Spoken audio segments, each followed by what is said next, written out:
ओम शांति।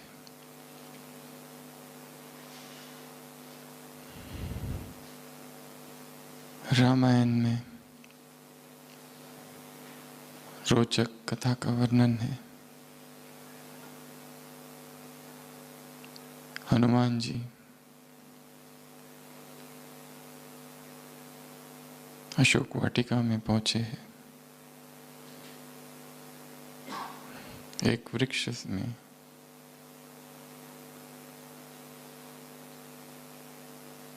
देखा उन्होंने कि वृक्ष के नीचे सीता माँ बैठी है और वो खुद कहीं छिप कर देख रहे हैं। और अचानक देखा रावण और सीता के बीच वार्तालाप हो रहा है। और अचानक रावण को बहुत क्रोध आ गया और क्रोध इतना ज़्यादा था कि उस रावण ने अपनी तलवार निकाल ली और दौड़ पड़े सीता को मारने के लिए। हनुमान को लगा कि मैं कुछ करूं, मैं कैसे चुप रह सकता हूं। बस अभी जाने ही वाले थे तो देखा मंदोदरी ने रावण का हाथ पकड़ लिया। हनुमान को बहुत खुशी हुई, गदगद हुआ। सोचने लगा यदि मैं जाकर पकड़ लेता रावण का हाथ तो मुझ में अहंकार आता कि मैं ना होता तो सीता को कौन बचाता। इसलिए अच्छा ही हुआ। और मैं कौन हूं कुछ करने वाला। और इन विचारों में हनुमान मगन हो गए। ध्यान मग्न अवस्था में हनुमान बैठे हुए। प्रसंग आगे बढ़ा और थोड़ी देर के बाद रावण के सिपाही आ गए हनुमान को पकड़ने के लिए। हनुमान ने सोचा कि मैं क्यों कुछ करूं, जब सब कुछ राम पर ही छोड़ दिया है, जब राम ही सब कुछ कर रहा है, जब राम ही किसी को निमित्त बनाता है रक्षा का, तो मैं क्यों कुछ करूं। और थोड़ी देर में पाता है विभीषण बीच में आ गया। दूत को पकड़ना अनीति है। हनुमान फिर मगन हो जाता है राम की याद में कि कैसे भगवान किसी न किसी को निमित्त बना देता है हमारी अपनी रक्षा के लिए। उसी शोक वाटिका में हनुमान सुनता है त्रिजटा को। वो त्रिजटा कह रही है सीता से कि मैंने स्वप्न देखा है एक वानर आया है और लंका को जला रहा है। हनुमान सोचता है ये कैसा स्वप्न है, क्योंकि राम जी ने तो मुझे कहा ही नहीं है लंका को जलाने के लिए। और थोड़ी देर में हनुमान पकड़ा जाता है और दूत अवत्य है। और दूत को सबसे प्रिय क्या होती है, और वानर को पूछ। आदेश दिया जाता है इसकी पूछ को आग लगा दो। हनुमान ध्यान में मगन सोचता है मैं तो सोच ही रहा था कि इतनी बड़ी लंका को आग लगाना है। स्वप्न तो देख लिया है किसी ने, पर सामग्री कहाँ से एकत्र करूंगा, घी, कपड़ा, तेल। तो भगवान ने अपना कार्य रावण के द्वारा करा लिया, तो वो किसी न किसी को निमित्त तो बना ही देता है। रावण तक को निमित्त बना देता है। मैं ना होता तो क्या होता, इसलिए विचार नहीं आ सकता। हनुमान प्रतीक है निष्कपट भक्ति का, निश्चल प्रेम का, निमित्त भाव का, समर्पण बुद्धि का। मगन है यादों में और सारे कार्य स्वतः हो रहे हैं। चित्त की ऐसी मगन अवस्था सर्वोच्च अवस्था है। पर इस अवस्था तक पहुंचने की आज बहुत सारी सीढ़ियां बताई है कि कैसे उस मगन अवस्था तक पहुंचा जाए। और जब आत्मा उस अवस्था तक पहुंच जाती है तो क्या क्या हो जाता है? क्या होता है? निर्विघ्न हो जाती है चेतना। केवल निर्विघ्न नहीं, विघ्न विनाशक। स्वयं के विघ्न भी विनाश तो औरों के विघ्न भी विनाश। और क्या हो जाता है? अंतर्मुक्ता आ जाती है। अंतर्मुक्ता से भी आगे की अवस्था, अंतर्मुक्त तो मनन करने वाला भी हो जाता है। माया जीत हो जाती है आत्मा, बेहद वैराग उत्पन्न हो जाता है। कर्मातीत अवस्था के जैसी अवस्था है ये मगन अवस्था। तो इस अवस्था तक पहुंचने की 3 सीढ़ियां हैं। कौन कौन सी? पहला सुनना, दूसरा सुनाना, वर्णन करना, और तीसरी मनन करना। जब तक 3 अवस्थाओं से नहीं गुजरेंगे, वो चौथी, द फोर्थ तुरिया तक नहीं पहुंचा जा सकता। पहले तो सुनना होगा। सुनना भी एक कला है। तो आज की मुरली में बाबा ने भिन्न भिन्न अवस्थाओं का वर्णन किया है। अंग्रेजी में एक शक्ति का वर्णन किया जाता है जिसको कहते हैं power of suggestions, power of auto suggestions, affirmations, आत्म सुझाव की शक्ति, जिसमें सेल्फ हिप्नोसिस, आत्म सम्मोहन किया जाता है। कोई एक विचार, कोई एक संकल्प ले लिया जाए और उसी को दोहराया जाए, उस पर चिंतन किया जाए, उसमें खो जाए, तो वो धीरे धीरे स्वरूप हो जाता है। कुछ भी वो हो सकता है। जैसे आज की मुरली से अगर ले तो मैं अवतार हूं, बार बार रिपीट करना, बार बार पुनरुक्त करना, देखना, जैसे पिछली बार कहा था विजुअलाइजेशन, मन की आंखों से देखना, वर्तमान में देखना, परिणाम को देख लेना, फील करना, उसमें शक्ति भरना, चित्र बना लेना उसका। विजुअलाइजेशन की 5 अवस्थाएं पिछली बार बताई थी, उसमें सबसे महत्वपूर्ण 2 ही है। मन की आंखों के सामने एक चित्र बनाना और रोज उसमें ऊर्जा भरना, शक्तियां भरना। कुछ भी हो सकता है, फिर वो कुछ भी, वो मन के खेल की बात है। मन को कुछ भी कन्विंस किया जा सकता है, कुछ भी, और वो अपने आप सब कुछ होने लगेगा। मुझे सब कुछ इस पर्टिकुलर भोजन से मिल रहा है। अगर कोई अपने आप को इतना कन्विंस कर ले तो उसे अपने आप सब कुछ मिलने लगेगा। विदेश में एक लेखक थे कवि H.G. Wells, English author. उन्होंने अपना संस्मरण एक लिखा है कि मैं एक बार ट्रेन में सफ़र कर रहा था, देखा कि सामने जो व्यक्ति बैठा है बहुत उदास है, अतीव उदास। पूछा क्या कारण है, क्यों इतनी उदासी? उसने कहा पूछो मत, बहुत उदासी है।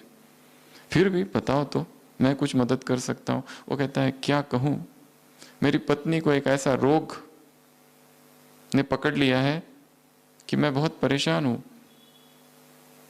H.G. वेल्स पूछते कौन सा रोग? वो कहता है मेरी पत्नी सोचती है कि वो एक मुर्गी है और दिन रात कुकुड़ कू करती रहती है। उसकी वो आवाज ने मेरा दिमाग खराब कर दिया है, मैं क्या करूं? उसके लिए वो रियल है। सुबह से उठकर कुकुड़ कू चालू हो जाता है। H.G. वेल्स कहते हैं इसमें इतनी परेशानी की क्या बात है? इस देश में बड़े बड़े मनोचिकित्सक है, मनोविश्लेषक है, उनके पास ले जाओ, इससे भी बड़ी बड़ी बीमारियां ठीक करते हैं वो तो। वो कहते हैं वो तो ठीक है, वो ठीक तो हो जाएगी, पर हमें अंडे की भी तो जरूरत है। बीमार कौन है? पागल कौन है?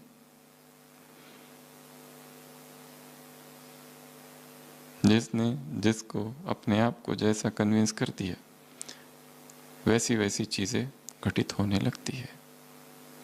इस ज्ञान में भी इस शक्ति का प्रयोग किया जा सकता है। Power of auto suggestion, power of suggestions, power of affirmation. कोई भी एक संकल्प लिया जाए, उसको दोहराया जाए कई बार, चेतन मन को शांत कर दिया जाए और अवचेतन में वो प्रवेश करने लगे, तो वो धीरे धीरे प्रकट होने लगेगा। और हमारा जो ज्ञान है वो कोई काल्पनिक ज्ञान नहीं है। हमारा जो ज्ञान है वो मनगढ़ंत कहानियां नहीं है, वो तो वास्तव में सत्य है। जैसे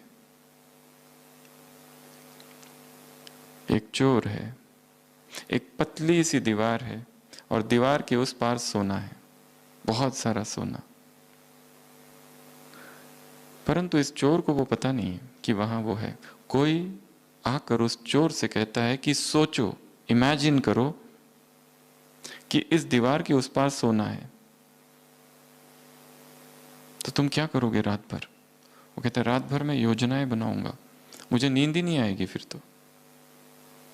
तो इतनी एक्साइटमेंट आ जाएगी, ये उदासी भाग जाएगी और मैं तो प्रयत्न करूंगा कि कैसे वहां तक पहुंचूं।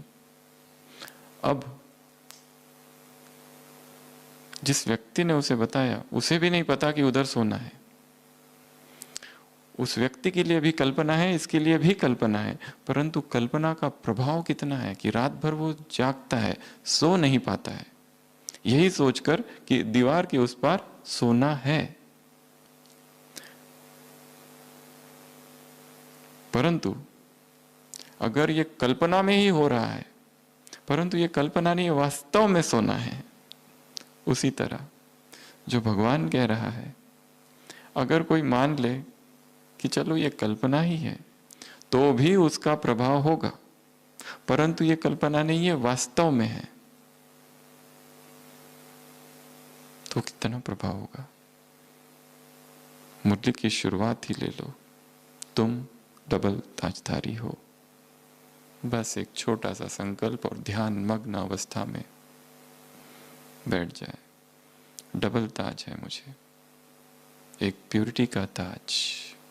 ब्राह्मण शूद्र नहीं हो सकते, दो नाव में पैर नहीं, चिर जाओगे। ब्राह्मण अर्थात पवित्र, पवित्रता का ताज है, वास्तव में ताज है। एक संकल्प, इसको देखा, विजुअलाइजेशन, चित्र बनाया, स्पष्ट रूप से देखा और रोज उसमें ऊर्जा भरी, वो सही होने लगेगा। प्यूरिटी के लिए लड़ाई की आवश्यकता नहीं है, काम से लड़ाई की आवश्यकता नहीं है, स्वतः हो रहा है, क्योंकि अब ये सत्य हो गया। मुरली में है, डबल विदेशियों से मुलाकात कर रहे बाबा, डबल ताजधारी, डबल राज्य अधिकारी हो, स्नेही हो, सहयोगी हो, स्नेह और सेवा से आगे बढ़ रहे हो, उत्साह है, उमंग है तुम्हें। कौन सा? बाप के प्रत्यक्षता का झंडा लहराने का। तुम्हारा जीवन ही उत्साह का है, उमंग का है।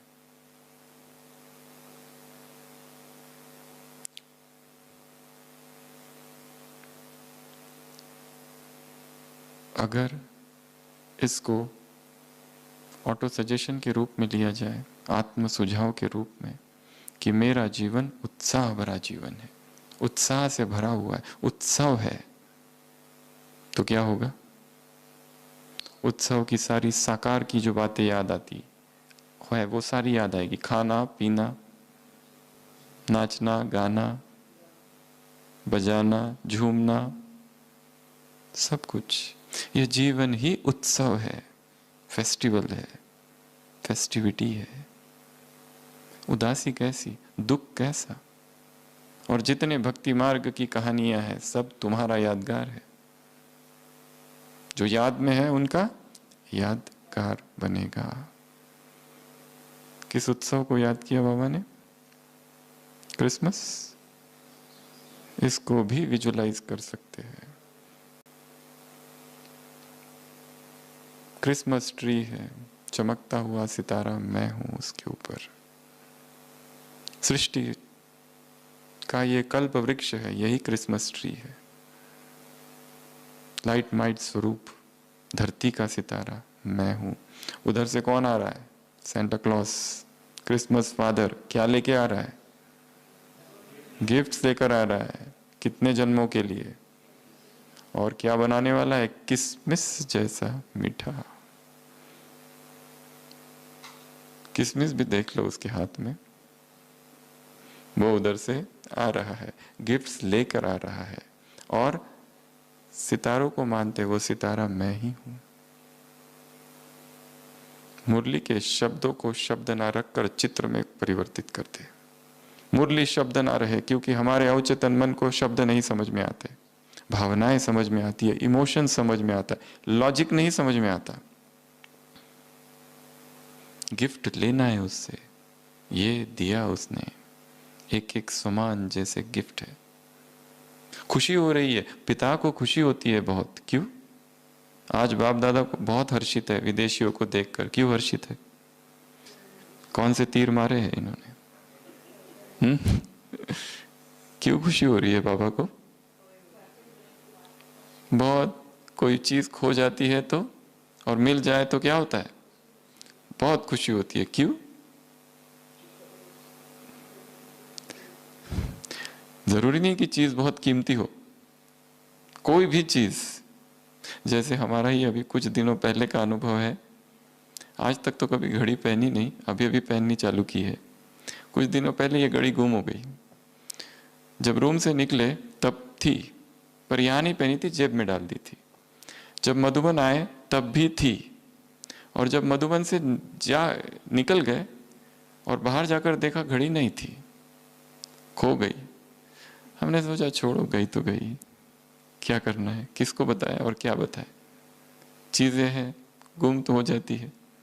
फिर भी थोड़ा सा दुख तो है कि लापरवाही हुई है, घड़ी गुम हो गई।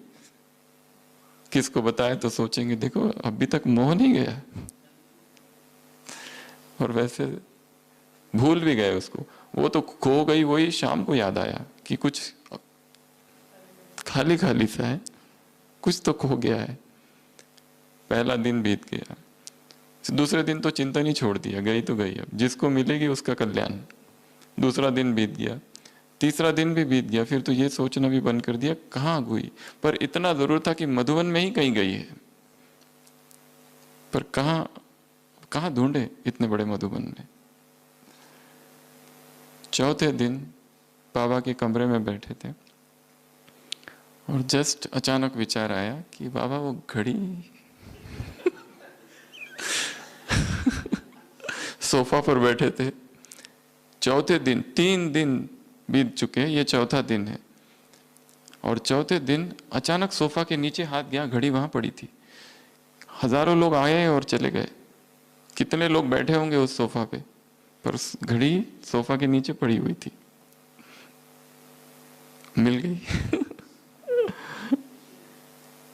आश्चर्य लगा कि किसी को मिली नहीं, किसी ने देखा भी नहीं उसको 3 दिन तक। और उस टाइम में तो लॉकडाउन, ये 1-1.5 महीने पहले की बात है। कितने लोग आए और कितने चले गए। तो जब खोई हुई वस्तु मिल जाती है तो खुशी होती है। जब खोए हुए बच्चे बाप को मिल जाए तो कितनी खुशी होगी। मिलने की खुशी होती है। बाप को ज्यादा खुशी होती है। एक बच्चा हॉस्पिटल में एडमिट है, कोविड पॉजिटिव। वीडियो कॉल तो चल ही रहा है क्योंकि अंदर अलाउड नहीं है। फिर भी पिताजी कहते हैं कि उसको दुख हो रहा है, एक बार अंदर जाके मिलने की परमिशन दे दो, बस एक बार मिलना है उसको। जवान बच्चा है। पिता को ये रहता है जाकर मिलूं। पिता की फीलिंग्स इमर्ज हो रही है। तो बाबा भी बाप तो है ही ना। तो यहाँ कह रहा है विदेशियों से को देखकर हर्षित है। क्यों? खो गए थे मिल गए, सिक्की लदे, long lost and now found. दूसरा कारण खुश होने की, धर्म की दीवार लांग कर आए हैं, रीति रस्म की दीवार क्रॉस करके आए हैं यहाँ पर। किस देश में जन्म लिया वो लोगों ने, कहाँ का, कैसी संस्कृति, कैसा कल्चर, ना मंदिर, ना कुछ ना कुछ। और ये ज्ञान जिसमें लक्ष्मी नारायण, हनुमान, गरुड़ पुराण ऐसी बातें आती है जो उन्होंने कभी सुनी ही नहीं थी। धुंधुकारी, उन्होंने इस ज्ञान को स्वीकार कर लिया, मान लिया, समर्पण कर दिया। कितनी बड़ी बात है, कमाल है उनकी भी। हम तो इसी भारत में जन्म लिया हम लोगों ने, हमारे लिए तो सामान्य सी बचपन से सुनते आ रहे हैं, आत्मा, परमात्मा, लक्ष्मी, नारायण, सब कुछ सुन रखा है। उन्होंने तो कुछ नहीं सुना है, फिर भी इस ज्ञान को स्वीकार कर लिया, उस बाप को पहचान लिया। ये देखकर बाबा को हर्ष हो रहा है। तो auto suggestions, power of suggestions, वो इमर्ज करना। एक पिता तड़प रहा है बच्चे से मिलने के लिए, इमर्ज करना है, देखना है। बाबा ने कहा ये दो चीजें, एक मिलन और दूसरा सेवा। मिलन और सेवा, इसका क्या उत्साह है तुम्हें इन दो चीजों का, सेवा से प्राप्तियों का उत्साह। तो ब्राह्मण जीवन अर्थात उत्सव, फेस्टिवल। ब्राह्मण जीवन अर्थात नाचना, गाना, झूमना, नाचना। दुख नहीं, उदासी नहीं, दर्द नहीं, पीड़ा नहीं, कंप्लेंट्स नहीं, पर अंदर खुशी है। ऐसा नहीं कि बाहर स्थूल में सब कुछ प्राप्त है, परंतु स्थूल प्राप्तियों से सूक्ष्म प्राप्तियां इतनी अधिक है कि वो स्थूल उस सूक्ष्म के आगे व्यर्थ है, इसलिए खुशी। तो आज 4 अवस्थाएं बताई। पहली बताई सुनना। जब तक सुनेंगे नहीं तब तक बुद्धि के कपाट भी नहीं खुलेंगे। सुनना आवश्यक है। दादियों को सुनो, पुरानी क्लासेस को सुनो, यज्ञ के इतिहास को सुनो, मुरली को सुनो, वरिष्ठ भाई बहनों की क्लासेस को सुनो।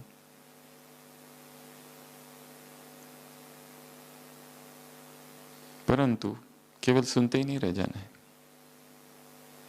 उस सुनने से अपने आप को तैयार करना है। वो रॉ मटेरियल है। और ये भी नहीं कि जो कुछ सुन रहे हो सब कुछ मान लो, सब कुछ स्वीकार कर लो। तर्क की कसौटी पर उसको उतारो। नया चिंतन मिल रहा है, नया रॉ मटेरियल है, नई आइडियाज, एक्सपीरियंस सुनना, ये बहुत अच्छी बात है। किसी को क्लासेस सुनना पसंद नहीं है, मत सुनो। लगता है ये वक्ता बड़ा अहंकारी है, मत सुनो। पर अनुभव में कैसा अहंकार, क्या कुछ सहन करके बाबा के बने, क्या कुछ सहन करके इस ज्ञान मार्ग में चल रहे हैं, क्या कुछ सहन करके तीव्र पुरुषार्थी बने हैं। वो गाथा है सुनना, यज्ञ इतिहास की गाथा है। वर्तमान समय आत्माओं के अनुभव सीधा अंदर जाता है, सीधा अंदर। तो सुनना बहुत आवश्यक है। पर जब सुनो तो ऐसे सुनो कि जैसे एकाग्र चित्त, दत्त चित्त से, बस उस पल में प्रेजेंट रहते हुए, बाकी सब भूल के, फ्यूचर पास्ट विलीन, खो जाओ। जो बोल रहा है वक्ता, उसके शब्द अंदर भीतर में समा जाए।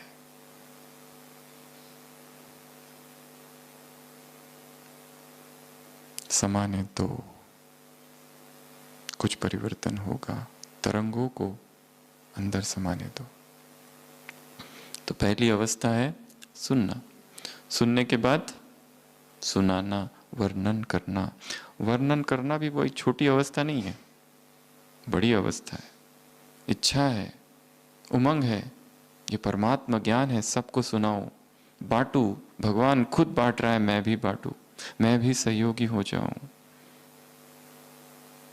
आज कहा ना, वर्णन करना खुशी होती है, शक्ति मिलती है। भले सदाकाल की नहीं, परंतु स्वरूप नहीं बनते, पर उस समय तो खुशी और शक्ति तो मिलती है सुनाते समय। और क्यों ना मिले, क्योंकि डायरेक्ट परमात्मा ज्ञान है, भगवान उवाच है। इसलिए भगवान के शब्दों में एक अलौकिक शक्ति है, प्रकंपन है उसमें प्यूरिटी के, क्योंकि जिस तल से, जिस स्रोत से वो निकले हैं वो परम धाम से निकले हैं, जहां परमात्मा रहता है। वो इस धरती पर पड़े हैं, गिरे हैं, वहां से वो अव्यक्त शक्तियां उन शब्दों में है, भगवान के जैसे जैसे जैसे महावाक्य उन सब में। अगर कोई वैसे के वैसे सुनाता है, उसको अपने आप को उस लेवल तक स्थित करना होता है। कितने घंटे बिताने पड़ते हैं बोलने के लिए। एक शक्तिशाली, 1 मिनट शक्तिशाली बोलने के लिए 1 घंटे का चिंतन आवश्यक है।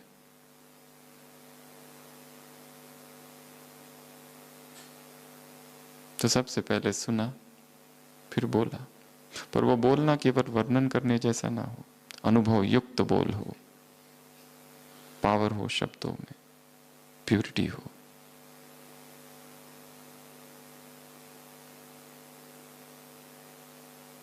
पर वो बोल केवल वर्णन करना नहीं रह जाए। वर्णन करना अर्थात रिपीट कर रहे बस। 2 मंदिर हैं, पीढ़ी दर पीढ़ी से शत्रुता है दोनों मंदिरों में। दोनों मंदिर समझते हैं सामने वाला जो मंदिर है हमारा दुश्मन है। क्यों दुश्मन है वो नहीं पता, पर हमारे पूर्वज दुश्मन थे इसलिए दुश्मन है। दोनों मंदिरों में एक छोटा सा बच्चा है, एक इधर बच्चा एक उधर बच्चा, जो छोटे मोटे काम करता है, बाजार जाता है, सेवाधारी हमारी भाषा में। एक सेवाधारी इधर है, एक सेवाधारी। उन दोनों बच्चों को समझाया गया, सिखाया गया है कि उस मंदिर की ओर देखना भी नहीं, वो हमारे दुश्मन है। पर बच्चे तो बच्चे हैं। एक बार दोनों बच्चे कहीं जा रहे हैं, एक बच्चा दूसरे बच्चे से पूछ लेता है कहाँ जा रहे हो। दूसरा बच्चा कहता है जहां हवाएं ले जाए। ये तो बिल्कुल पराजय हो गई जैसे। वो आके अपने पुजारी को सुनाता है, वो कहते हैं आखिर तूने हमारी नाक कटवा दी नहीं, ये हमारी हार हो गई, तुमने उत्तर क्या दिया। वो कहता है मैं क्या उत्तर दूं जब उसने ऐसा कहा, जहां हवाएं ले जा रही है। कहता है ये हमारी सैद्धांतिक रूप से हार हुई है, हमारा मंदिर तो हमेशा विजयी रहा है और ये हमारे दुश्मन है। ये बहुत चालबाज लोग हैं। ऐसे ही उत्तर दिए हमारे हमेशा इन लोगों ने, कभी सीधे मुंह बात नहीं करते, उल्टे सीधे उत्तर देते हैं ये लोग। पर तू घबरा मत, अब कल तुम फिर उससे पूछना। पहले तो तुमको बात ही नहीं करनी चाहिए थी, इतना तो सिखाया था कि बात मत करो उनसे, वो खराब लोग हैं। पर अब कर ली, अब हार तो हम स्वीकार नहीं करेंगे। कल तुम फिर जाना, फिर उससे पूछना, और वो अगर कहे कि हवाएं जहां ले जा रही है, तो उससे कहना अगर हवाएं रुक जाए तो फिर कहां जाओगे, ये कहना। अब याद करो ये उत्तर को। वो छोटा बच्चा रात भर रटते रहता है कि मुझे कल सुबह ये कहना है, ये कहना है, ये कहना है। दूसरे दिन सुबह ये बच्चा उस बच्चे से फिर पूछता है कहां जा रहे हो। अब उत्तर तो पहले से रटा हुआ है कि वो कहेगा हवाएं जहां ले जा रही है, तो मैं पूछूंगा कि अगर हवा रुक जाए तो। ये पूछता है कहां जा रहे हो, वो कहता है जहां पैर ले जा रहे हैं। कंफ्यूज हो गया, अब क्या कहे, क्योंकि इसका उत्तर तो है ही नहीं, क्योंकि जो रटा हुआ उत्तर था वो तो फेल हो गया। फिर आता है, फिर अपने पुजारी को कहता है। वो पुजारी कहता है मुझे पहले से पता था ये लोग बहुत चालबाज है, पहले तो इनसे बात ही नहीं करनी चाहिए थी, पर हम अब हार नहीं मानेंगे। अब अगर कल वो तुमसे कहे कि जहां पैर ले जा रहे हैं, तुम कहना अगर तुम लंगड़े हो जाओ तो, पैर ही नहीं रहे तो क्या करोगे। बच्चा रात भर रटते रहता है उत्तर। दूसरे दिन जाता है, फिर पूछता है कहाँ जा रहे हो। वो लड़का कहता है मार्केट, बाजार जा रहा हूं। फिर फेल। रटे रटे उत्तर, रटे रटाए उत्तर काम नहीं आते। उधर से रट लिया, इधर वर्णन करके सुना दिया। ये आत्मा है, ये परमात्मा है, ये परम धाम है। सामने वाला पूछे कि परम धाम के ऊपर क्या है, तो कंफ्यूज्ड, क्योंकि हमें तो इतना ही सिखाया गया। ये आत्मा, ये धरती, 3 तबके, अभी मुरली में शब्द था 3 दिन पहले, स्थूल वतन, सूक्ष्म वतन, परम धाम। कोई पूछे उसके ऊपर क्या है, तो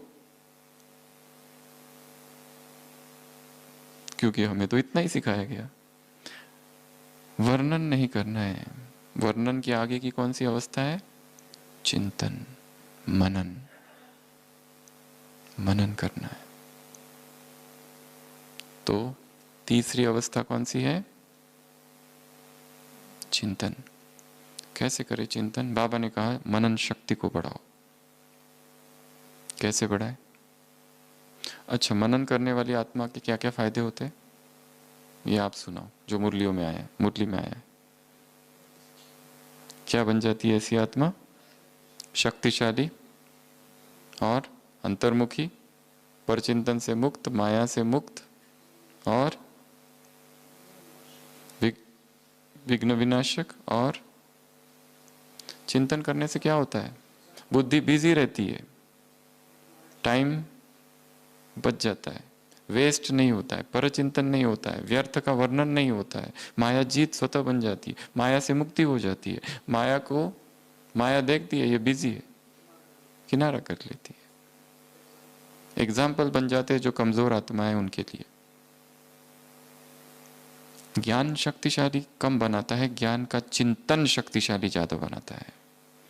मुरली तो सभी ने सुनी है, ऐसा कौन ब्राह्मण होगा कि जिसने मुरली नहीं सुनी? संडे की अव्यक्त वाणी सभी सुनते हैं, चाव से सुनते हैं, पढ़ते भी है, नोट्स बनाते हैं, लिखते हैं, कलर करते हैं। कोई कोई मुरली कोई पूरा कलर कर देते हैं, लाल पीला नीला। कोई नोट्स बनाते, बहुत मेहनत करते हैं, बहुत अच्छी बात है। कोई चित्र बनाते, कोई कुछ करते, कोई डिस्कस करते हैं, कोई अपना ही क्लास रिकॉर्ड करते हैं, भेजते हैं, बहुत कुछ करते हैं, बहुत मेहनत करते हैं अव्यक्त मुरली पर, और करनी भी चाहिए।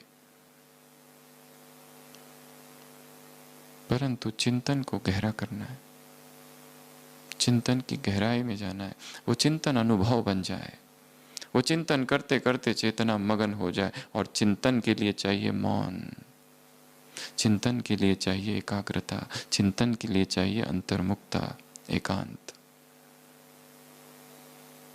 और संडे की मुरली हमें लगता है सोमवार से चिंतन करना चालू करना है, थोड़ा थोड़ा, एक एक पैराग्राफ। थोड़ा पढ़ लिया, छोड़ दिया, फिर पढ़ा, फिर छोड़ दिया, फिर दूसरे दिन, फिर तीसरे दिन, फिर चौथे दिन, पांचवें दिन, छठवें दिन, शनिवार रविवार आने तक कम से कम 10 से 20 बार पढ़कर हो जाए तो लगेगा कि ये अपना है, कुछ ये ज्ञान अपना है, अपनेपन की अनुभूति होगी। नहीं तो सुबह सुनी, थोड़ी बहुत पढ़ ली, छोड़ दी, काम हो गया, कल दूसरी आ गई सुबह, ये तो गई हाथ से, गहराई नहीं आएगी। लक्ष्य है मगन हो जाना, मगन के पहले है मनन, मनन की अवस्था से गुजरना होगा। मगन कर्मातीत अवस्था एक यात्रा है, संपूर्ण अवस्था धक से नहीं आ सकती। अगर किसी को धक से आ गई तो वो शॉक होगा बॉडी के लिए, मन के लिए भी। वो यात्रा ही हो, धीरे धीरे धीरे धीरे धीरे अंडरस्टैंडिंग बढ़ती जाए। अरविंद, महर्षि अरविंद ने कहीं लिखा है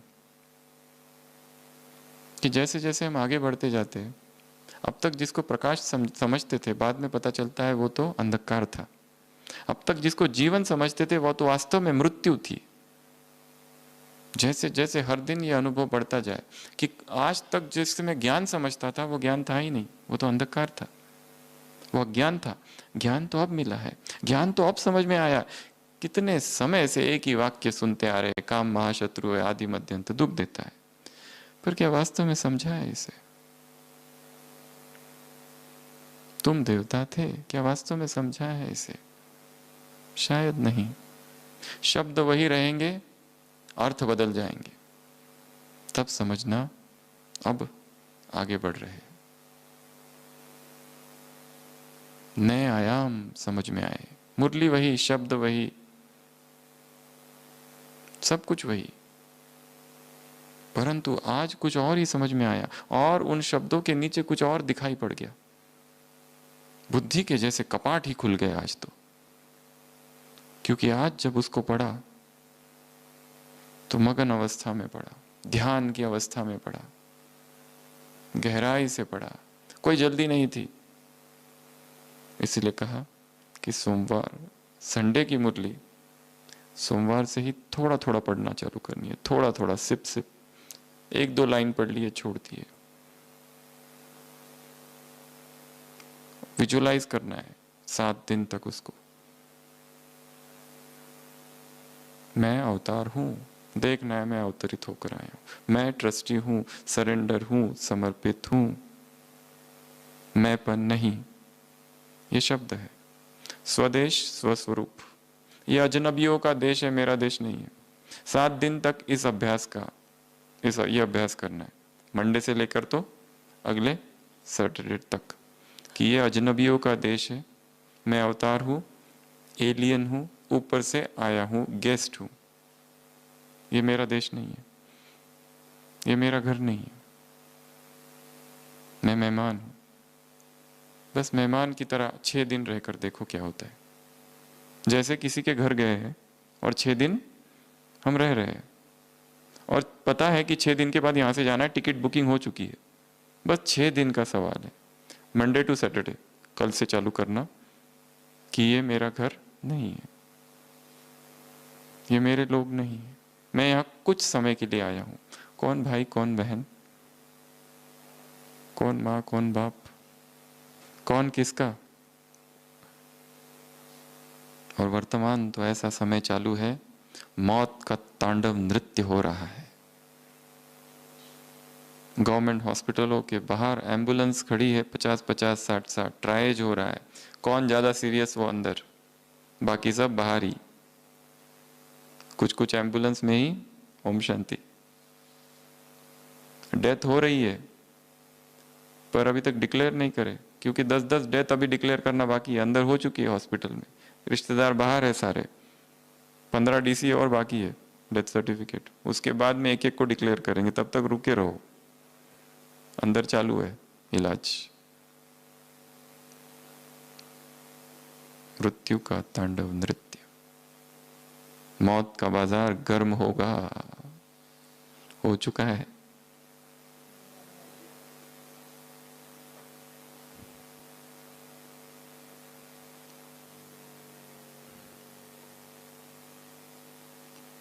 मनन, शक्तिशाली बनेंगे मनन से, शक्ति आएगी आत्मा में, शक्ति से मुक्ति होगी माया की। और एक चीज, मनन करते करते वो ज्ञान अपना बन जाता है। अभी तक वो क्लास था, किसी और का चिंतन था, उधार का चिंतन था, हमारा नहीं था। हमने खाली सुना, सुनने तक था, बहुत अच्छा, ये अच्छा, वो अच्छा, इसका अच्छा, उसका अच्छा, और वो हमारा कहाँ था। जब तक उसको मनन नहीं, मनन करना अर्थात हजम करना, आज कहा ना, अभी तक केवल स्वाद था, टेस्ट, यहां तक, अंदर नहीं गया था, रक्त में शक्ति नहीं बना था वो। जब तक भोजन हजम नहीं होगा तब तक वो रक्त में नहीं घुसेगा, शक्ति नहीं बनेगी। इसलिए रोज की मुरली का चिंतन, मनन, उसके लिए एकांत, उसके लिए कब मनन करना है, कहाँ मनन करना है, कैसे मनन करना है, किस तरह मनन करना है, अकेले करना है, किसी के साथ करना है, इस पर चिंतन करना है, इस पर सोचना है। मनन के लिए एक स्थान चाहिए, मनन के लिए जगह चाहिए, समय चाहिए, अपनी सेवाओं के अनुसार टाइम निकालना है, पर करना जरूर है। लिख बहुत लिया है, बहुत अच्छी बात है, पर अब सोचना ज्यादा है। एकांत में बैठ जाओ, छत पर, किसी झाड़ के पास, अपने कमरे में, बाबा के कमरे में दोपहर में, और मनन करो। क्या कहा आज, क्यों कहा ऐसा, क्या उदाहरण था, क्या था व्यक्त वाणी में, क्या थे महावाक्य, क्रिसमस का क्या उदाहरण था, भक्ति का क्या उदाहरण था, ज्ञान का क्या उदाहरण था, क्या था, सोचना है। और जो मनन करने की जिसको आदत पड़ जाती है वो एडिक्शन जैसा हो जाता है, फिर बहुत अच्छा लगता है, खुशी होने लगती है, उसमें नए नए पॉइंट्स निकलते हैं, हर दिन नई नई बातें पता चलती है, नई नई कल्पनाएं, नए नए इमेजिनेशंस, जो अब तक नहीं था एकदम अचानक से ख्याल आता है, अरे ये भी है, ये भी है, ये भी है। क्रिएटिविटी बढ़ जाती है मनन से, पावर बढ़ जाती है। बाबा ने कहा परिस्थितियों में स्वस्थिति श्रेष्ठ हो जाती है। क्योंकि परिस्थितियां इतनी सारी है, पर स्थिति बहुत महान है, इसके लिए प्रभावित कुछ भी नहीं कर रही है। हलचल की अवस्था है, इतनी हलचल, इतनी हलचल। हम देखते हैं अस्पताल में इतनी हलचल। वर्तमान में 52 पेशेंट्स है कोविड, उसमें से 50% एक्सट्रीमली क्रिटिकल सीरियस। और वो रिश्तेदार, एक एक मरीज के साथ 4-4 रिश्तेदार, क्या हो रहा है, क्या हो रहा है। इतनी बेचैनी है अंदर, इतनी घबराहट है, इतना डर है।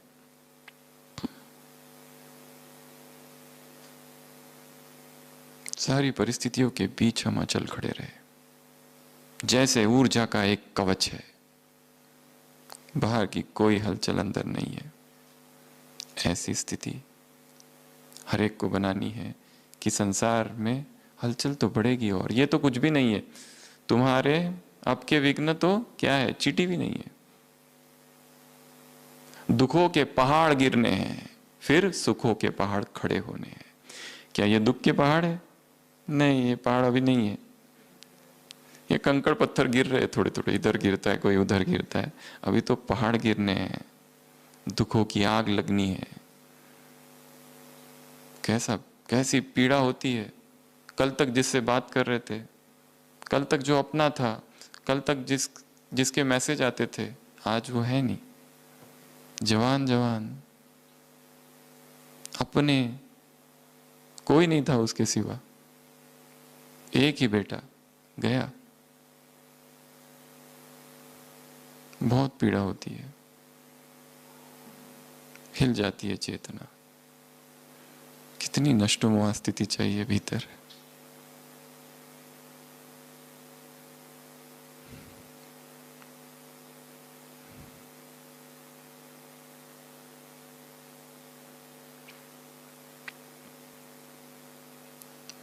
तीसरी अवस्था है मगन।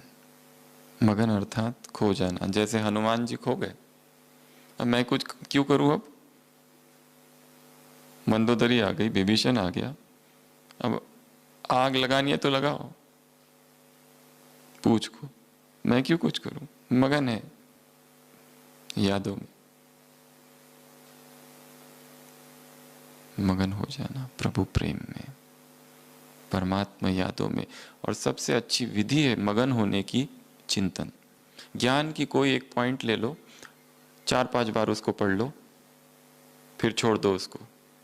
फिर थोड़ा सा घूम के आ जाओ, थोड़ी सेवा कर लो, सेवा में याद करने की कोशिश करो थोड़ा बहुत, फिर छोड़ दो, और फिर बैठ जाओ आंख बंद करके, आधा घंटा अलार्म लगाकर, कि अब मुझे केवल जब तक उस पॉइंट को देखना है। जैसे आंख के अक्षरों में वो लिखा है वाक्य आसमान पर, और मैं उसे देखता जा रहा हूं, तुम अवतार हो, तुम अवतार हो। अवतार अर्थात दिन को रात बनाने, रात को दिन बनाने वाले, दुख को सुख, नरक को स्वर्ग परिवर्तन करने वाले। मैं परिवर्तन करने वाला हूं। सबसे बड़ा परिवर्तन मुझे अपने अंदर करना है, अपनी दिनचर्या में करना है, अपने उठने के समय में करना है, अपनी अमृत वेले की विधि में करना है, अपने रोज की मुरली के चिंतन की विधि में करना है, रोज की जो दिन भर की अवस्था है उसमें करना है, दिनचर्या में परिवर्तन लाना है, भोजन में परिवर्तन लाना है। ब्रह्मचर्य में कुछ करना है। दुनिया वाले आजकल एक ही चर्चा करते हैं, इम्यूनिटी बढ़ानी, इम्यूनिटी बढ़ानी है। इम्यूनिटी बढ़ाने का सबसे श्रेष्ठ साधन है ब्रह्मचर्य। जिसका ब्रह्मचर्य अचल है, स्थिर है, अखंड है, संसार का कोई रोग उसे स्पर्श नहीं कर सकता। ब्रह्मचर्य में वो पावर है, वो इम्यूनिटी पावर है प्यूरिटी में।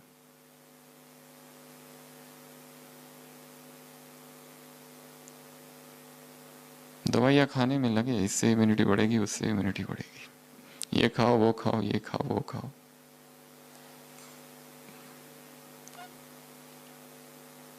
खाने से नहीं, न खाने से इम्यूनिटी बढ़ती है।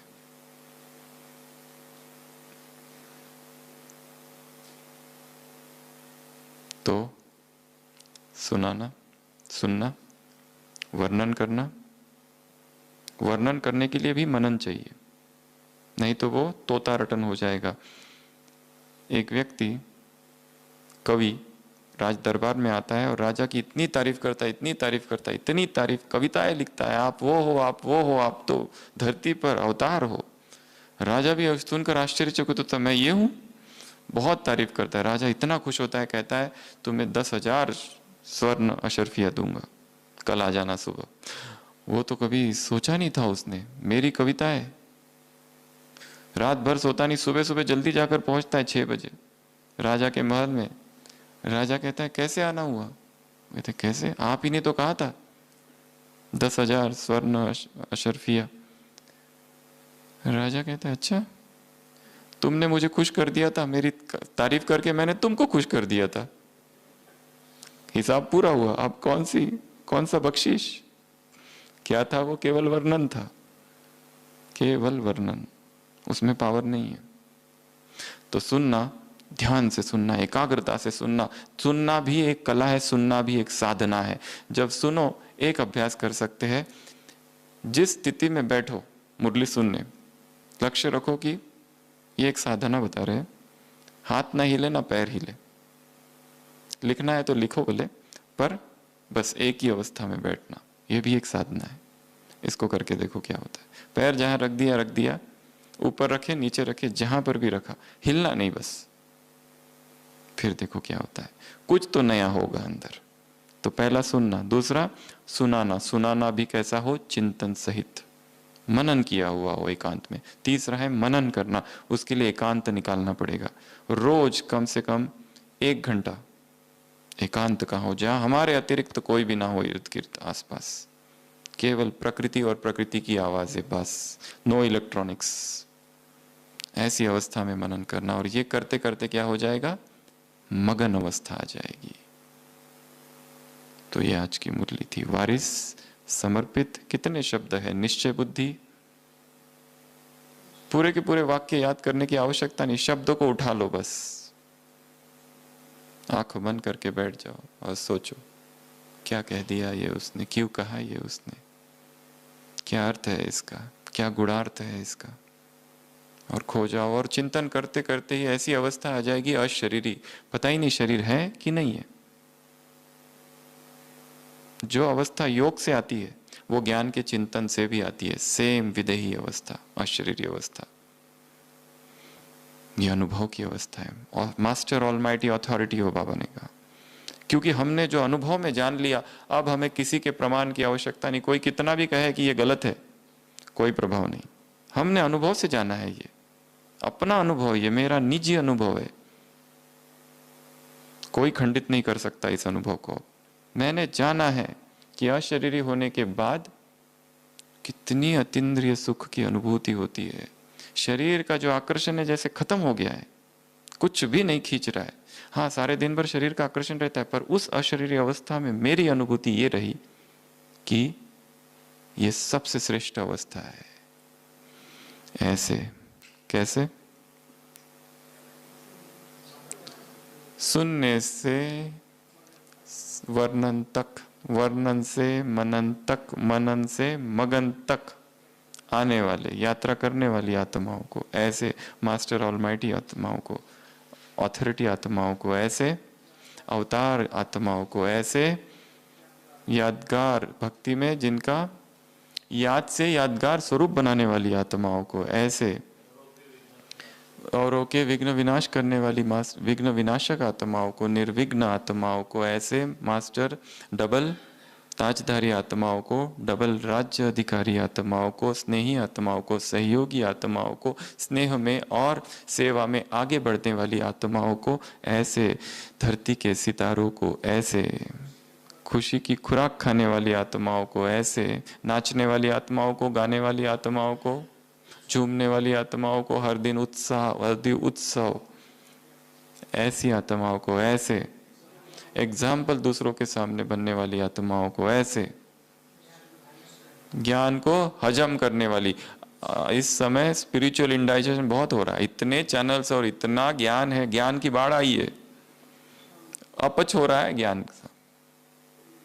सुनते ही रहते हैं, सुनते, इसको भी सुनेंगे उसको भी सुने, इतना सुना इतना सुना इतना सुना कि योग में डकारे आती रहती है फिर, और कुछ समझ में नहीं आता है क्या हो रहा है। इन्होंने ऐसा कहा, उन्होंने वैसा, इस क्लास में ये था, उस क्लास, ये क्लास वो क्लास, इधर क्लास इधर क्लास, उधर क्लास इधर क्लास, क्लासेस ही क्लासेस। शिव बाबा कहाँ है? गुम। सुनो, एक ही सुनो, पहली बार सुना, फिर दूसरी बार सुनो, फिर तीसरी बार सुनो, और जहां वक्ता ने जहां छोड़ा है उसके आगे अपने चिंतन को बढ़ाओ। उसने 5 पॉइंट बताई, नए 5 तुम निर्माण करो।